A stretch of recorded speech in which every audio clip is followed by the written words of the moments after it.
The Assembly will hear an address by His Excellency Donald Trump, President of the United States of America. I request protocol to escort His Excellency and invite him to address the Assembly.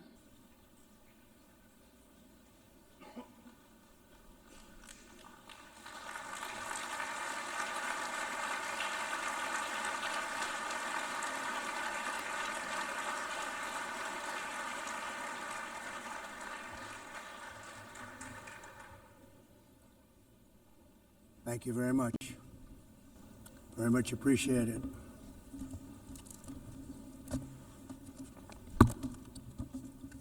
And I don't mind making this speech without a teleprompter, because the teleprompter is not working. I feel very happy to be up here with you nevertheless, and that way you speak more from the heart. I can only say that whoever's operating this teleprompter is in big trouble.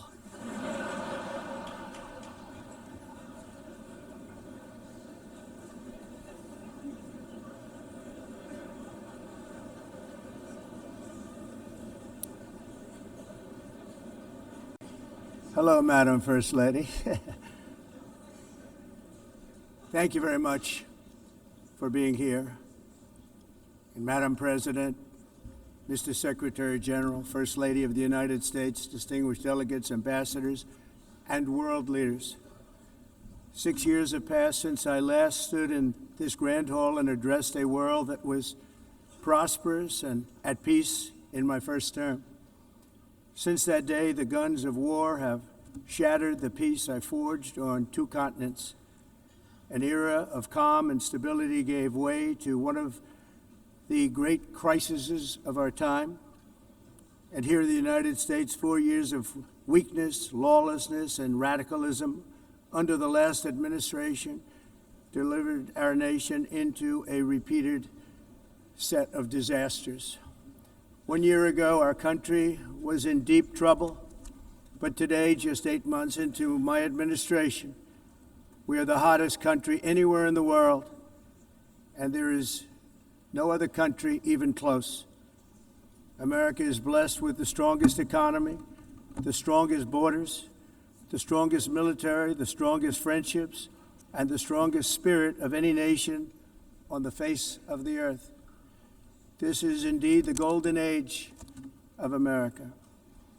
We are rapidly reversing the economic calamity we inherited from the previous administration, including ruinous price increases and record-setting inflation like we've never had before.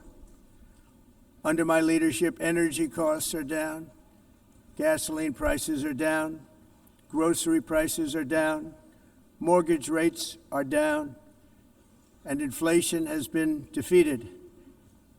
The only thing that's up is the stock market, which just hit a record high. In fact, it hit a record high 48 times in the last short period of time. Growth is surging, manufacturing is booming. The stock market, as I said, is doing better than it's ever done. And all of you in this room benefit by that, almost everybody. And importantly, workers' wages are rising at the fastest pace in more than 60 years. And that's what it's all about, isn't it?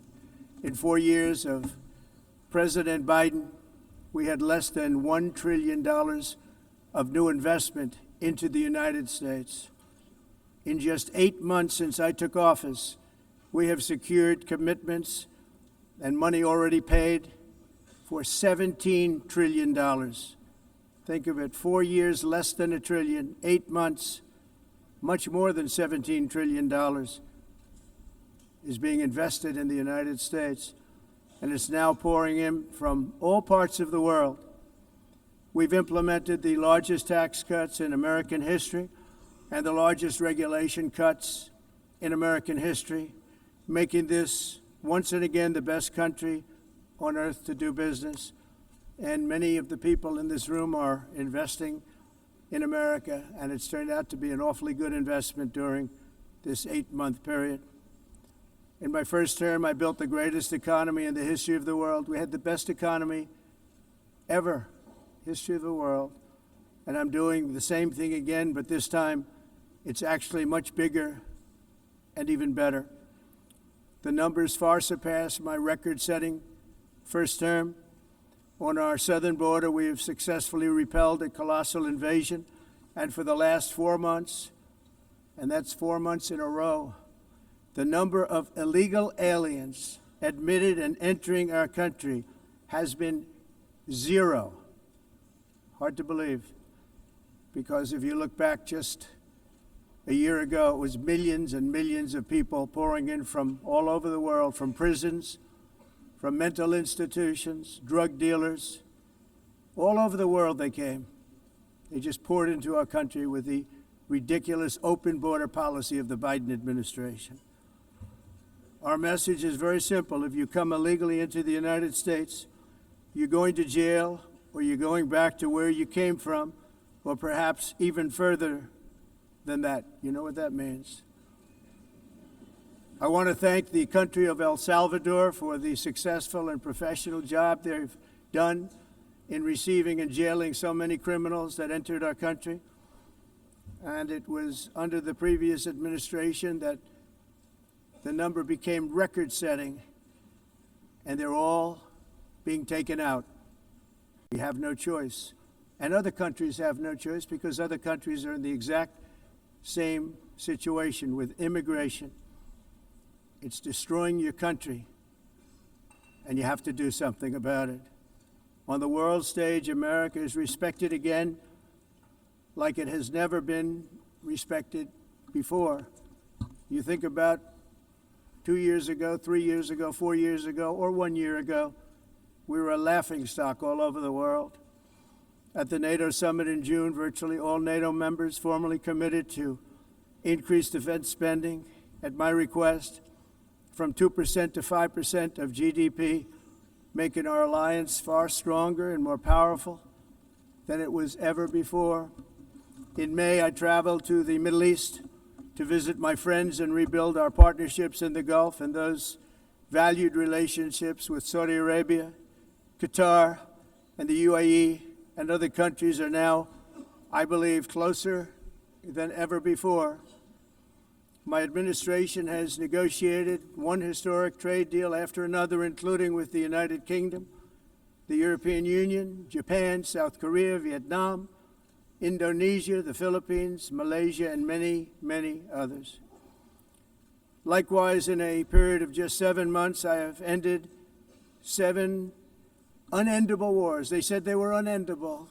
You're never going to get them solved. Some were going for 31 years, 2 of them, 31, think of it, 31 years. One was 36 years. One was 28 years. I ended 7 wars. And in all cases, they were raging with countless thousands of people being killed. This includes Cambodia and Thailand, Kosovo and Serbia, the Congo and Rwanda, a vicious, violent war that was, Pakistan and India, Israel and Iran, Egypt and Ethiopia, and Armenia and Azerbaijan. It included all of them. No president or prime minister, and for that matter, no other country has ever done anything close to that. And I did it in just 7 months. It's never happened before. There's never been anything like that. I'm very honored to have done it. It's too bad that I had to do these things instead of the United Nations doing them. And sadly, in all cases, the United Nations did not even try to help in any of them. I ended 7 wars, dealt with the leaders of each and every one of these countries, and never even received a phone call from the United Nations offering to help in finalizing the deal. All I got from the United Nations was an escalator that on the way up stopped right in the middle.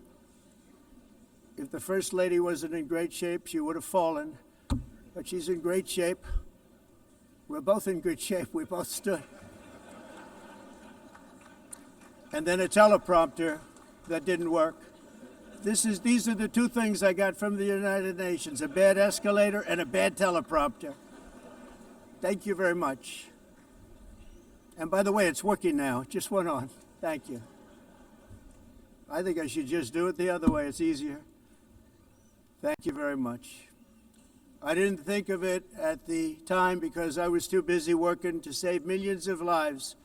That is the saving and stopping of these wars.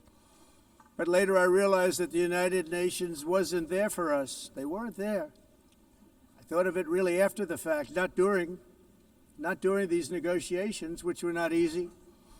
That being the case, what is the purpose of the United Nations? The UN has such tremendous potential. I've always said it. It has such tremendous, tremendous potential, but it's not even coming close to living up to that potential. For the most part, at least for now, all they seem to do is write a really strongly worded letter and then never follow that letter up. It's empty words, and empty words don't solve war. The only thing that solves war and wars is action. Now, after ending all of these wars and also earlier negotiating the Abraham Accords, which is a very big thing for which our country received no credit, never receives credit. Everyone says that I should get the Nobel Peace Prize for each one of these achievements.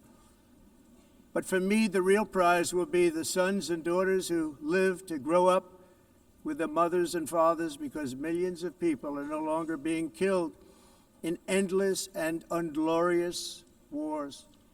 What I care about is not winning prizes, it's saving lives. We saved millions and millions of lives with the 7 wars. And we have others that we're working on, and you know that. Many years ago, a very successful real estate developer in New York, known as Donald J. Trump, I bid on the renovation and rebuilding of this very United Nations complex. I remember it so well.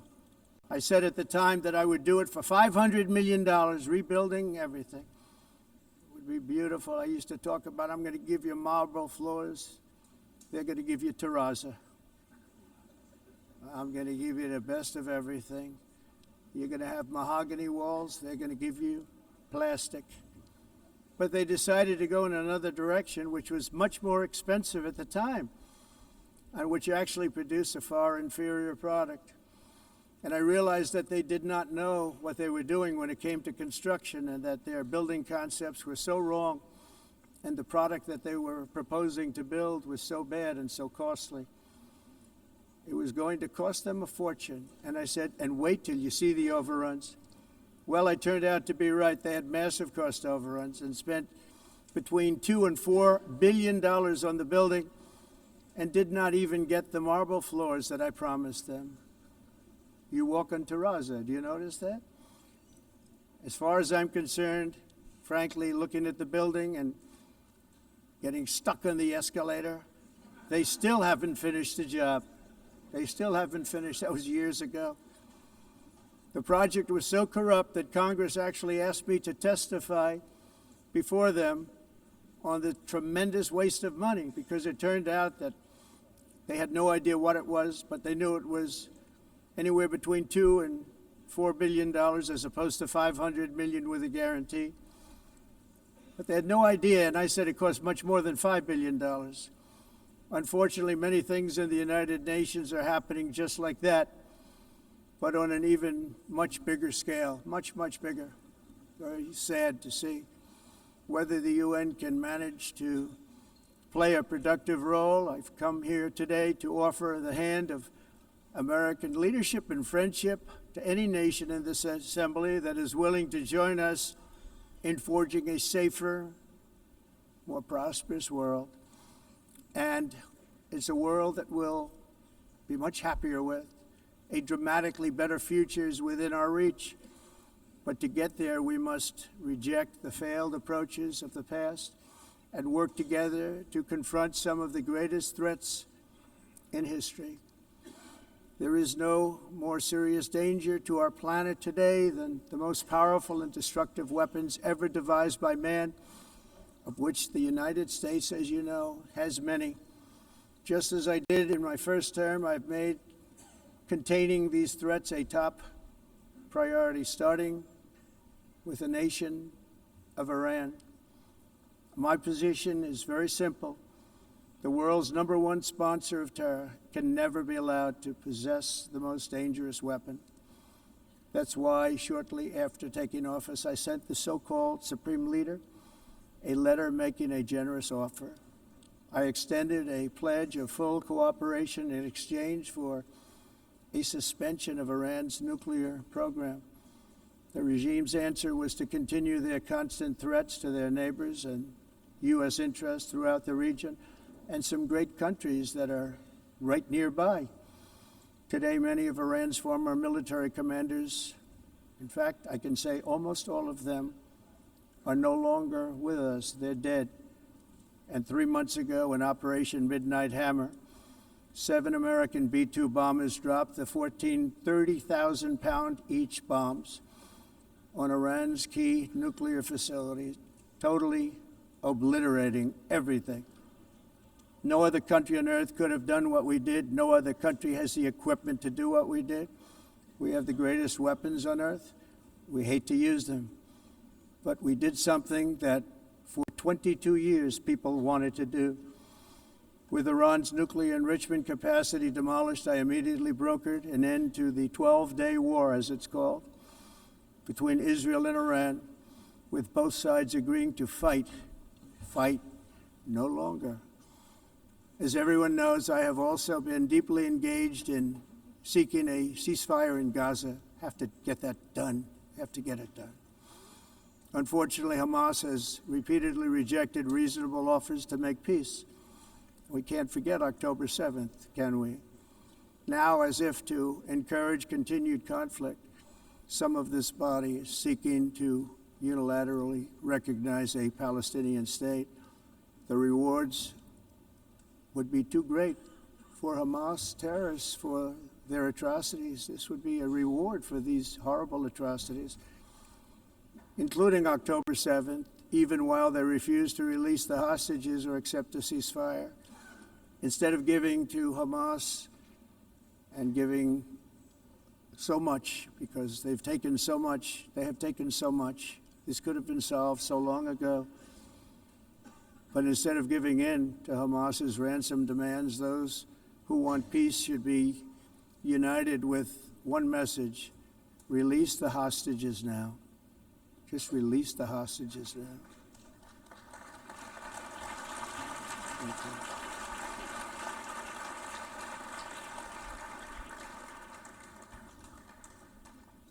Thank you. As we have got to come together, and we will come together, got to get it done. We have to stop the war in Gaza immediately. We have to stop it. We have to get it done. We have to negotiate, immediately have to negotiate peace. We got to get the hostages back. We want all 20 back. We don't want 2 and 4. As you know, I got, along with Steve Witkoff and others that helped us, Marco Rubio, we got most of them back. We were involved in all of them. But I always said the last 20 are going to be the hardest, and that's exactly what happened. We have to get them back now. We don't want to get back 2, and then another 2, and then 1, and then 3, have this process. No, we want them all back, and we want the actually 38 dead bodies back too. Those parents came to me, and they want them back, and they want them back very quickly and very badly, as though they were alive. They want them. They want them every bit as much as if their son or daughter were alive. I've also been working relentlessly, stopping the killing in Ukraine. I thought that would be, of the 7 wars that I stopped, I thought that would be the easiest because of my relationship with President Putin, which had always been a good one. I thought that was going to be the easiest one. But you know, in war, you never know what's going to happen. There are always lots of surprises, both good and bad. Everyone thought Russia would win this war in 3 days, but it didn't work out that way. It was supposed to be just a quick little skirmish. It's not making Russia look good. It's making them look bad. No matter what happens from here on out, this was something that should have taken a matter of days, certainly less than a week.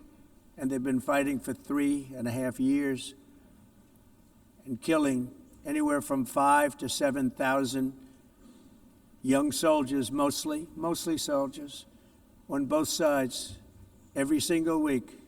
from 5,000 to 7,000 dead young people, and some in cities, much smaller numbers, where rockets are shot, where drones are dropped. This war would never have started if I were president. This was a war that should have never happened. It shows you what leadership is, what bad leadership can do to a country. Look what happened to the United States, and look where we are right now in just a short period of time. The only question now is how many more lives will be needlessly lost on both sides. China and India are the primary funders of the ongoing war by continuing to purchase Russian oil. But inexcusably, even NATO countries have not cut off much Russian energy and Russian energy products, which, as you know, I found out about 2 weeks ago, and I wasn't happy. Think of it. They're funding the war against themselves. Who the hell ever heard of that one? In the event that Russia is not ready to make a deal to end the war, then the United States is fully prepared to impose a very strong round of powerful tariffs, which would stop the bloodshed, I believe, very quickly. But for those tariffs to be effective, European nations, all of you are gathered here right now, would have to join us in adopting the exact same measures. I mean, you're much closer to the city. We have an ocean in between. You're right there. And Europe has to step it up. They can't be doing what they're doing. They're buying oil and gas from Russia while they're fighting Russia. It's embarrassing to them, and it was very embarrassing to them when I found out about it, I can tell you that. But they have to immediately cease all energy purchases from Russia. Otherwise, we're all wasting a lot of time. So I'm ready to discuss this. We're going to discuss it today with the European nations, all gathered here. I'm sure they're thrilled to hear me speak about it, but that's the way it is. I like to speak my mind and speak the truth. As we seek to reduce the threat of dangerous weapons today, I'm also calling on every nation to join us in ending the development of biological weapons once and for all. And biological is terrible, and nuclear is even beyond, and we include nuclear in that. We want to have a cessation of the development of nuclear weapons. We know, and I get to view it all the time. Sir, would you like to see? And I look at weapons that are so powerful that we just can't ever use them. If we ever use them, the world literally might come to an end. There would be no United Nations to be talking about.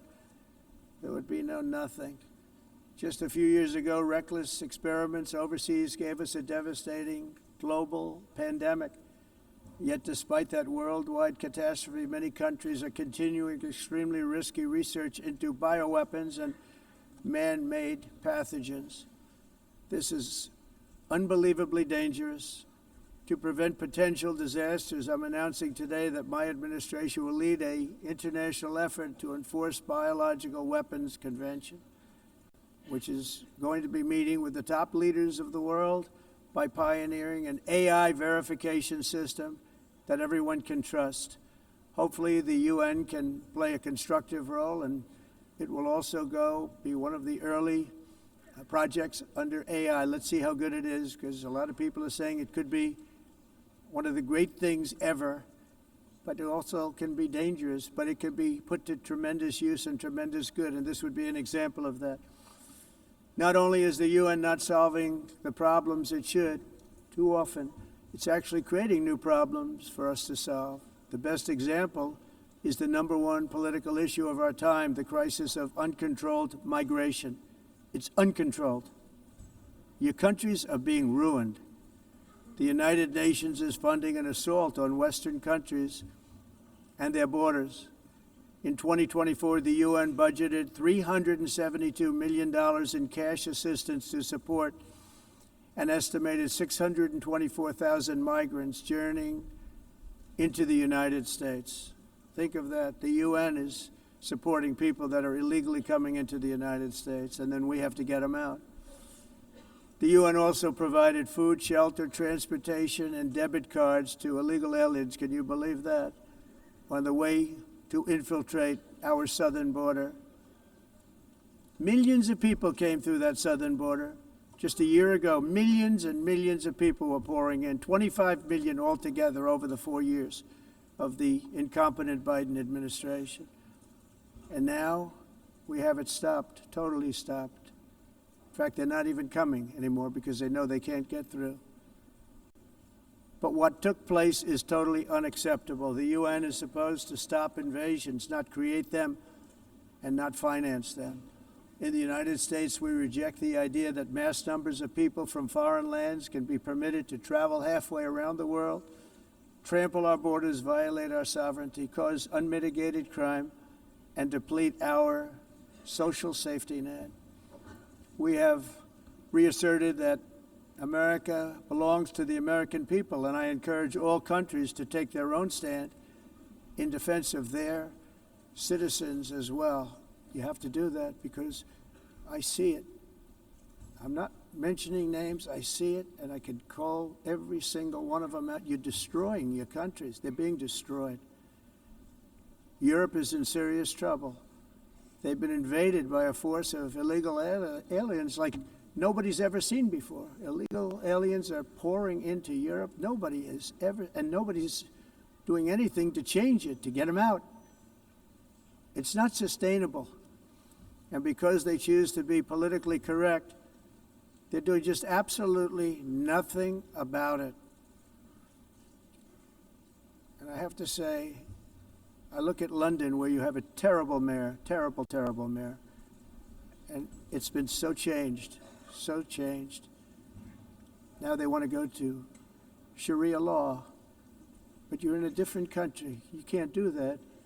Both the immigration and their suicidal energy ideas will be the death of Western Europe if something is not done immediately. This cannot be sustained. What makes the world so beautiful is that each country is unique. But to stay this way, every sovereign nation must have the right to control their own borders. You have the right to control your borders, as we do now, and to limit the sheer numbers of migrants entering their countries and paid for by the people of that nation that were there and that built that particular nation at the time.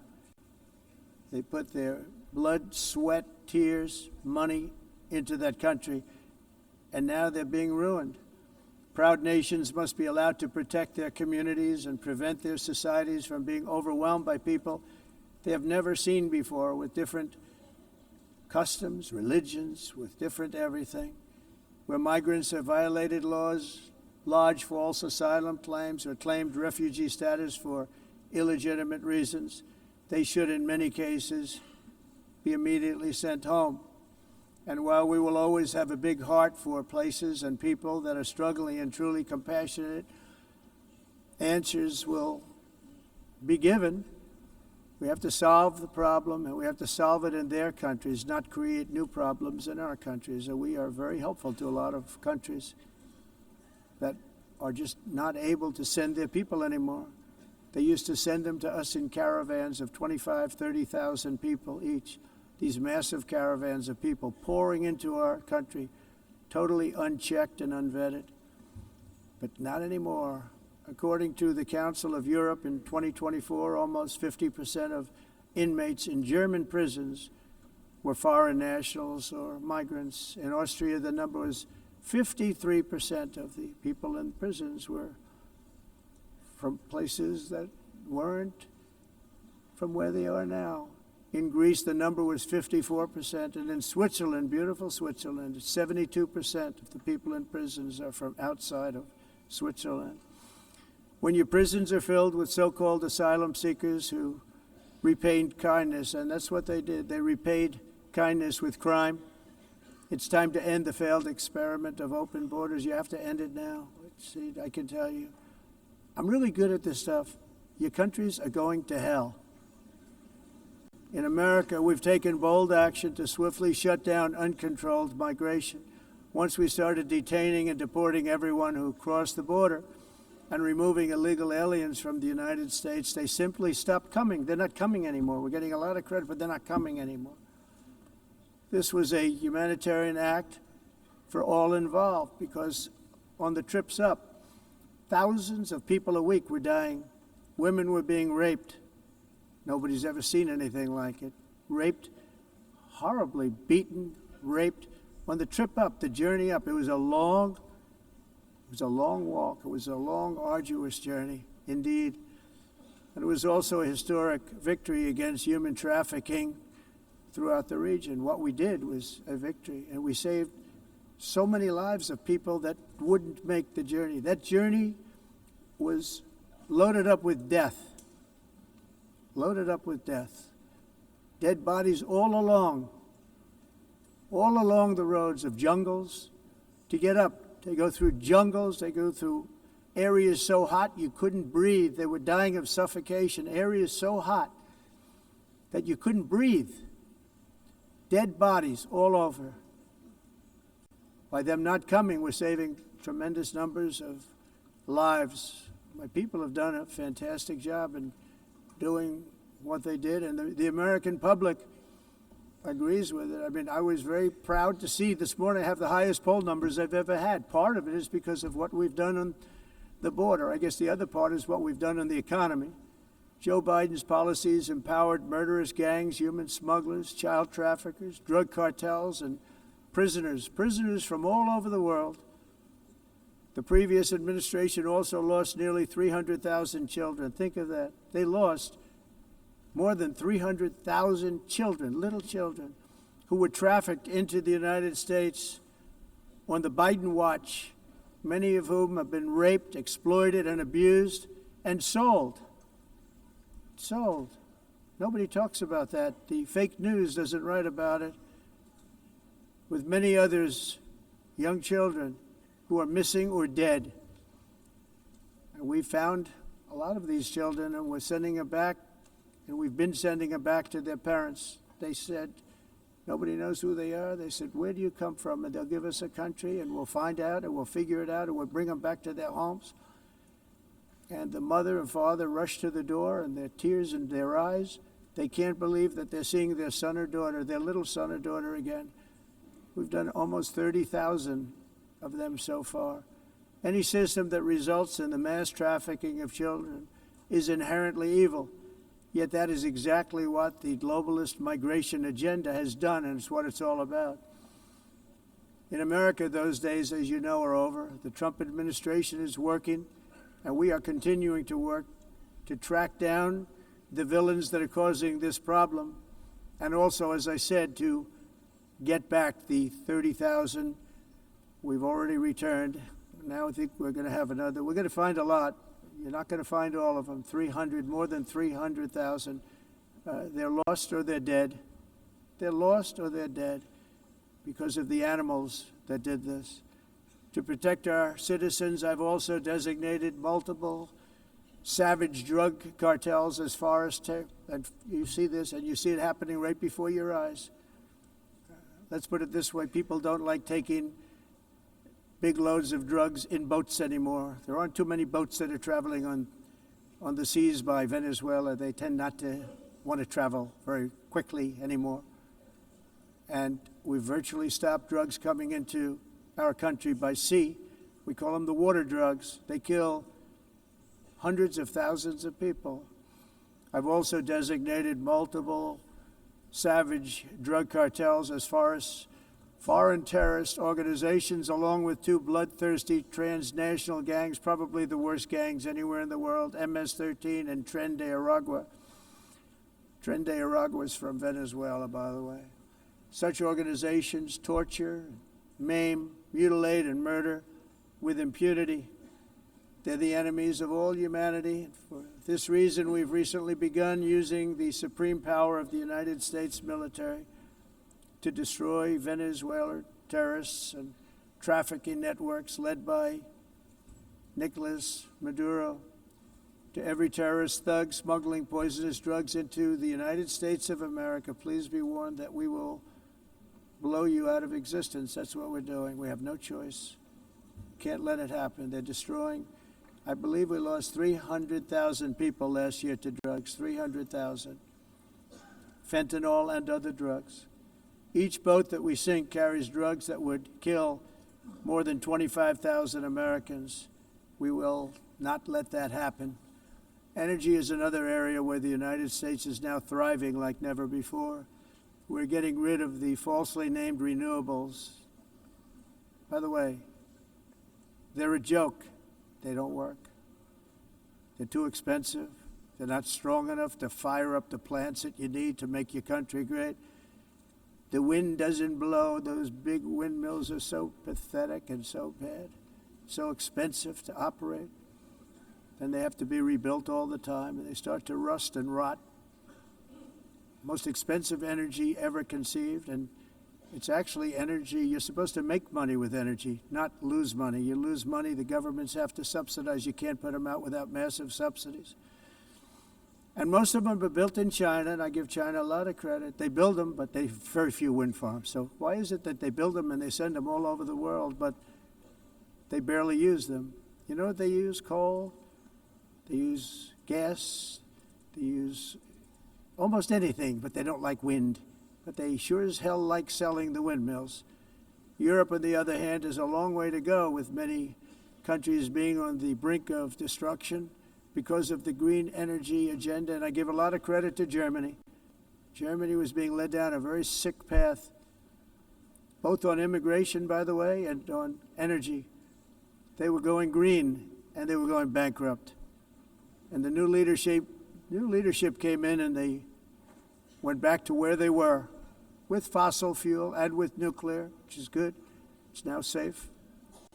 You can do it properly. But they went back to where they were, and they opened up a lot of different plants, energy-producing plants, and they're doing well. I give Germany a lot of credit for that. They've said this is a disaster, what's happening. They were going all green. All green is all bankrupt.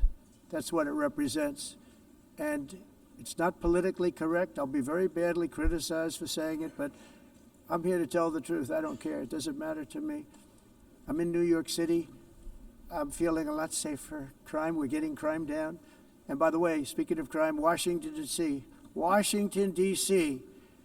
was the crime capital of America. Now it's after 12 days, it's a totally safe city. Everyone's going out to dinner. They're going out to restaurants. Your wife can walk down the middle of the street with or without you. Nothing's going to happen. My people have done a fantastic job. And yes, I called in the National Guard, and the National Guard took care of business, and they weren't politically correct, but they took care of business. We got 1,700 career criminals out, brought them back to where they came from, the countries where they came from, or put them in jails.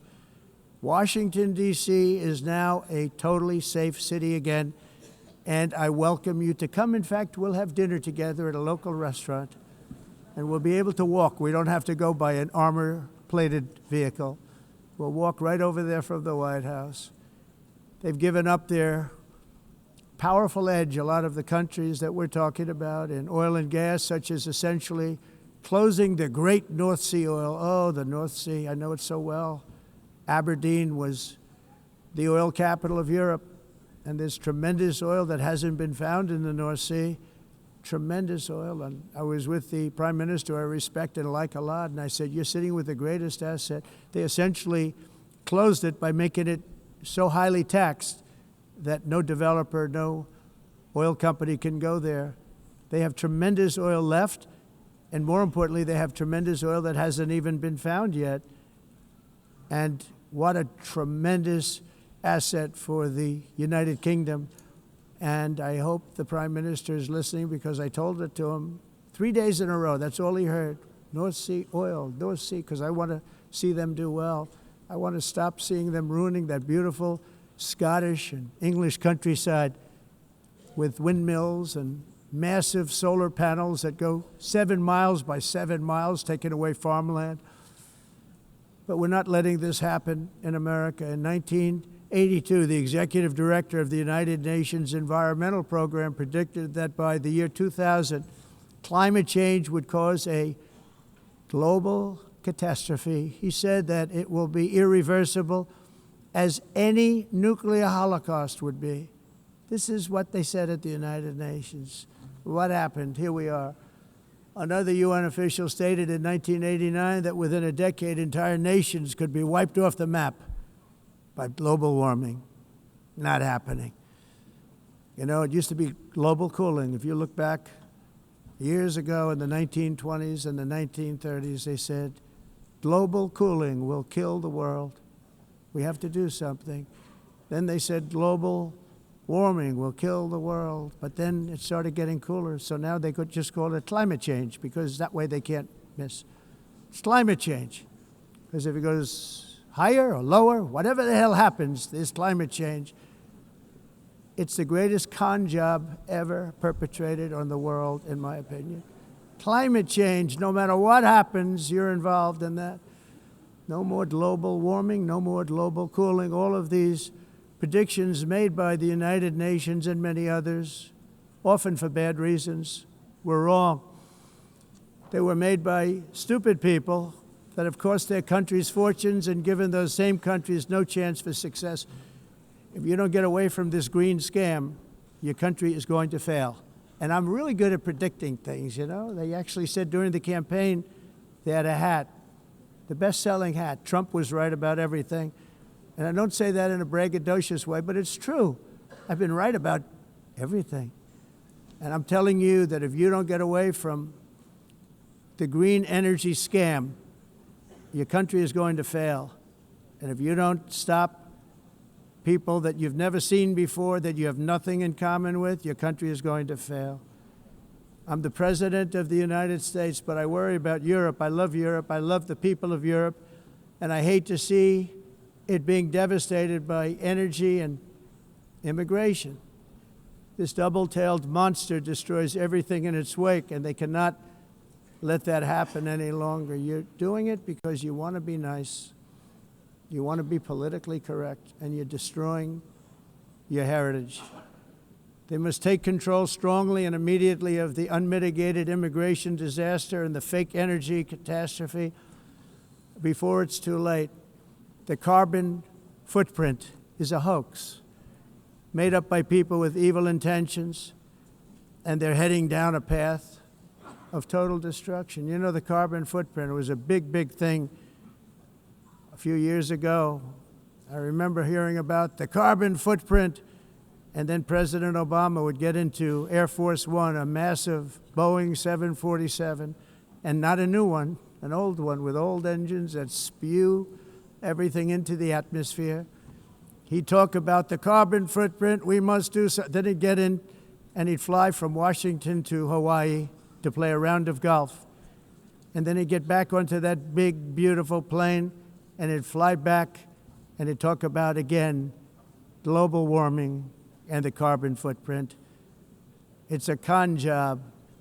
At extreme cost and expense, Europe reduced its own carbon footprint by 37%. Think of that. Congratulations, Europe. Great job. You cost yourself a lot of jobs, a lot of factories closed, but you reduced the carbon footprint by 37%. However, for all of that sacrifice and much more, it's been totally wiped out and then some by a global increase of 54%. Much of it coming from China and other countries that are thriving around China, which now produces more CO2 than all the other developed nations in the world. So all of these countries are working so hard on the carbon footprint, which is nonsense, by the way. It's nonsense. You know, it's interesting. In the United States, we have still radicalized environmentalists, and they want the factories to stop. Everything should stop. No more cows. We don't want cows anymore. I guess they want to kill all the cows. They want to do things that are just unbelievable, and you have it too. But you know, we have a border, strong, and we have a shape, and that shape doesn't just go straight up. That shape is amorphous when it comes to the atmosphere. And if we had the most clean air, and I think we do, we have very clean air. We have the cleanest air we've had in many, many years. But the problem is that other countries, like China, which has air that's a little bit rough, it blows. And no matter what you're doing down here, the air up here tends to get very dirty because it comes in from other countries where their air isn't so clean. And the environmentalists refuse to acknowledge that. Same thing with garbage. In Asia, they dump much of their garbage right into the ocean. And over about a 1 week and 2 week journey, it flows right past Los Angeles. You've seen it. Massive amounts of garbage, almost too much to do anything about, flowing past Los Angeles, past San Francisco, and then somebody would get in trouble because he dropped a cigarette on the beach. The whole thing is crazy. The primary effect of these brutal green energy policies has not been to help the environment, but to redistribute manufacturing and industrial activity from developed countries that follow the insane rules that are put down to polluting countries that break the rules and are making a fortune. They're making a fortune.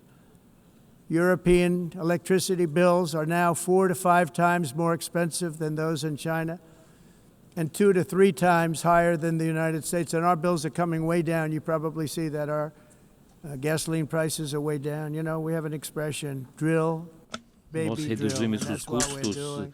de We're gonna be energia much lower in a porque year from now. nós faremos they've come como way down over the expressão, last year. vamos fazer As a tudo result, isso, reduzir os every custos de energia air conditioner e os is custos like diminuíram nos Estados Unidos. very uncommon to see one in some of these Por countries exemplo, because se você the olhar electric costs are so high.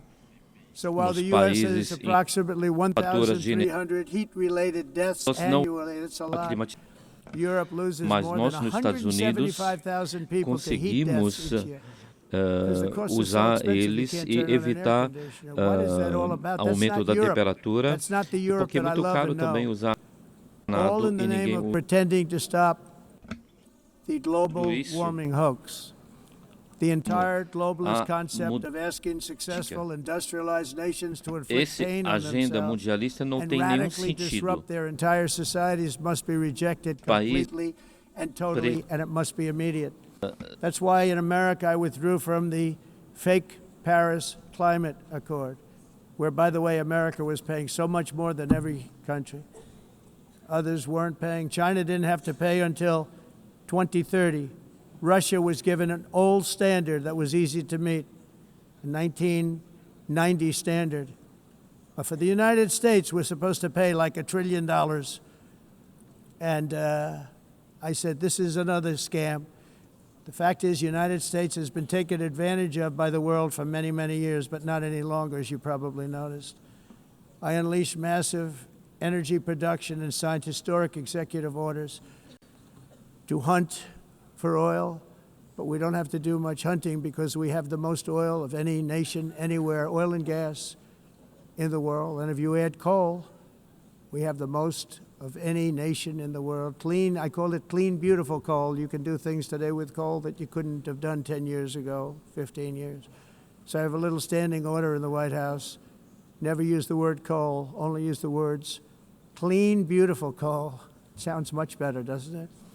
But we stand ready to provide any country with abundant, affordable energy supplies if you need them, when most of you do.